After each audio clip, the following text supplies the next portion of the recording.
在日本洋行中，日本高级职员到行办公，一定要室内的华籍女职员深深地对他们鞠躬，还要奉上一杯香茗。但是对买办就没有这种礼遇，可是做了几年买办之后，必然可以买汽车、住洋房，声势浩大，称为买办阶级。在英国银行或洋行中，也都要请买办。若干大商家为了要引起华人对他们忠心耿耿办事起见，往往世袭其职，复位子继。特别是汇丰银行的买办，更是不可一世，汽车做得最大，住宅也最豪华。最先当汇丰买办的是洞庭山人习政府，他逝世之后，由他的儿子习立功、习巨星继任此职，历时甚久，积资丰厚，凡是开设钱庄的富商都要他们入股，以资借重。所以后来习氏、昆仲二人成为协生、九元、正大、裕祥、慎义等5家钱庄的大股东，合伙的人都是数一数二的大富商，如庞来臣等。宋春舫1892至1938，浙江吴兴人，著名剧作家、戏剧理论家。1914年毕业于上海圣约翰大学，后到瑞士留学，期间曾遍访欧洲各国，并对戏剧产生了浓厚兴趣，搜集了不少戏剧书籍。1916年他回国后，先后到北京大学、清华大学、东吴大学等校任教，此后又在青岛大学担任过图书馆馆长，并在那里创立了私人图书馆和目录，用来专藏戏剧书刊。麦加利银行的买办是王献臣，住宅在静安寺路，手面阔极了，与地产大王程林生等合伙开鼎元钱庄，又与孙直斋、宋春舫等开设荣康钱庄。宋春舫是一位有名的戏剧家，亦即是香港中文大学秘书主任宋其兄的尊人。买办的制度在上海差不多占了很漫长的时期。当买办的人因为接触的人多，对华洋知识丰富，他们知道一切商业，地产为第一，因为地产的价钱涨得最快，亦当了买办之后，总是设法收购地产，因此上海所有中心地带的地产，除了洋行购买之外，都落在这些买办的手中。地产购入时的价格最初是很便宜的，后来跟着市面的繁荣，涨起1000倍，甚至3-5千倍都不足为奇的。前清的官员只是在官场中打交道，最多在天津、北京买些地产。唯有盛宣怀，姓孙，目光最远大，认为上海的前途无限，所以他在上海买进不少地产，这些地产都在静安寺路、成都路、新闸路、白客路一带，也可以称为上海遗产的地王。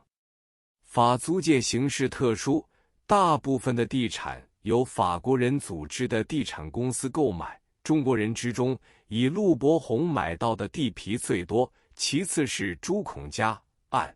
朱孔家上海有同名2人，一为保险业巨子，一即地产界的巨子。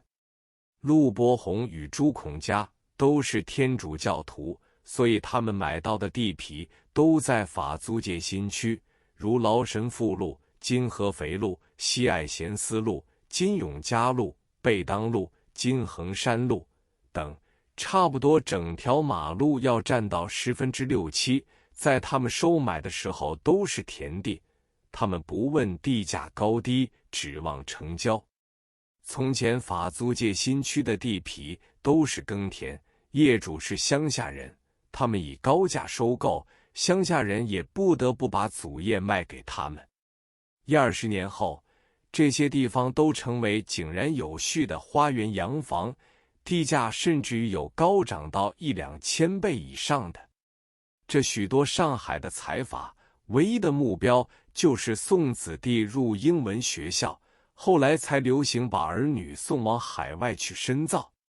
从前上海人有后人到外国去留学，是一件了不起的事，称为镀金。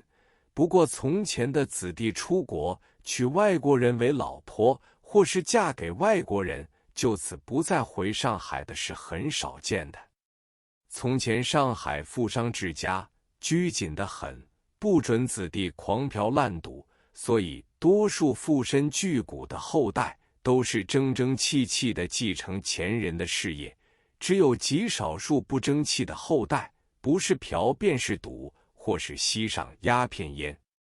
然而我和严仲文估计过，这些买办和富商的后裔还是好得多而坏的少。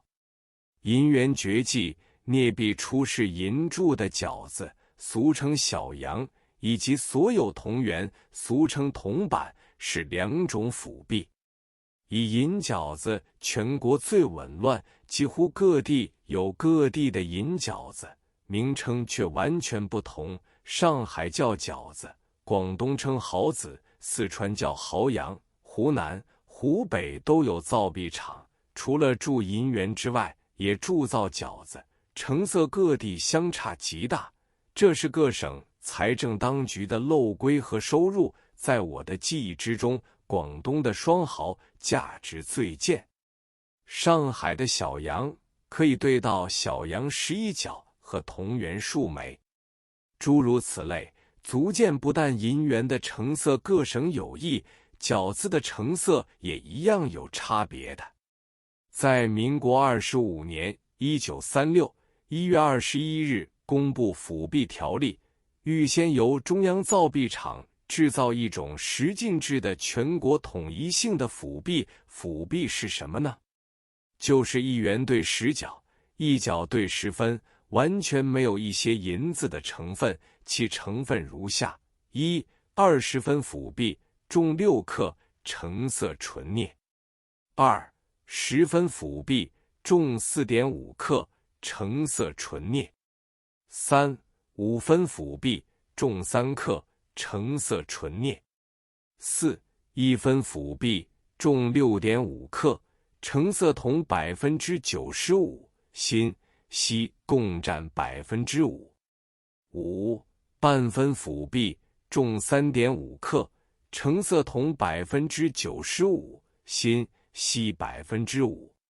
这些辅币预先大量制造，连续造了1-2年之久，分别运到各省省会，一个命令下来，便全国通用。这种辅币叫做大洋，从此辅币就开始10进制，小洋的制度也随之取消了。